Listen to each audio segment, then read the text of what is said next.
क्षेत्रफल ज्ञात करना सीखेंगे। 8वीं का 9वें पाठ का क्षेत्रमिति प्रश्नावली 9.1, जिसका पहला प्रश्न हम हल करने जा रहे हैं। हमें इस आकृति का ये समलंब चतुर्भुज दिया है, इसका क्षेत्रफल ज्ञात करना है। हमें दो भुजाएं दी है, 1 मीटर 1.2 मीटर, दोनों के बीच की लंबाई है 0.8 मीटर। किसी भी समलंब चतुर्भुज का क्षेत्रफल ज्ञात करने के लिए हमें सूत्र याद होना चाहिए। समलंब चतुर्भुज का क्षेत्रफल होता है 1/2 गुणा दोनों भुजाओं का योग गुणा लंबाई। 1/2 दोनों भुजाएं क्या है, एक भुजा है 1 और दूसरी 1.2, तो 1 और 1.2 को हम जोड़ देंगे गुणा लंबाई क्या है 0.8। जब हम इन दोनों को जोड़ेंगे तो ये हो जाएगी 2.2, और ये बटे में है तो बटे वाली चीज से इसको हम भाग देते हैं। 2 एकम 2, 2 एकम 2, 2 एकम 2 से भाग दे दिया हमने, तो हमें क्या मिला 1.1 गुणा 0.8। अब इसका गुणा हम इसमें करेंगे 8 और यहाँ पे भी 8। अब जब ये दशमलव वाले हम गुणा करते हैं तो इसका नियम होता है गुणा करने के बाद दशमलव के बाद कितने अंक है 2, एक अंक यहाँ पर है और एक अंक यहाँ पर है, तो उत्तर जो होगा उसमें 2 अंकों के बाद दशमलव लगेगा, तो हम यहाँ दशमलव लगाएंगे 0.88 मीटर, ये हमारा आंसर होगा। तो मैं आपको सबसे पहले ये बात बता दूं कि दशमलव लगाना बहुत इंपॉर्टेंट है, गलत हुआ तो पूरा सवाल गलत। दूसरी बात, आपको फॉर्मूला याद होना चाहिए, बाकी कुछ नहीं है इस सवाल में, बहुत आसान है, लेकिन आपको याद रखना चाहिए ये फॉर्मूला है।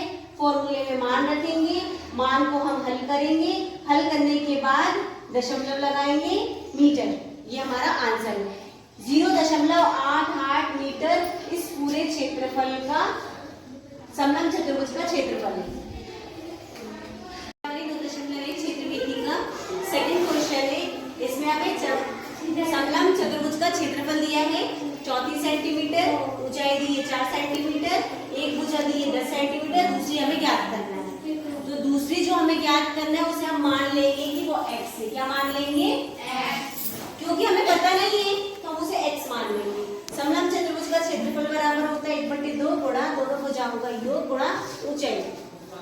इसको हम इस तरह से भी लिख सकते हैं 1/2, हमने भुजा मान ली a + b इंटू ऊंचाई h, तो हम ऐसे भी लिख सकते हैं। a का मतलब एक भुजा, b का मतलब दूसरी भुजा, ठीक है। तो हमने 1/2 लिखा 10 घन, दूसरी भुजा को हमने x मान लिया, और ऊंचाई हमें दी है 4 सेंटीमीटर गुणा 4 सेंटीमीटर।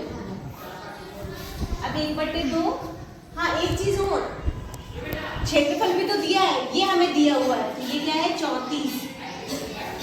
अब यहाँ पे लिखेंगे ना 34, इसके बाद 10 x गुणा 4, ये 4 दिया है हमें ऊंचाई, 2 एकम 2, 2 दूनी 4, 2 आ गया वहां पे।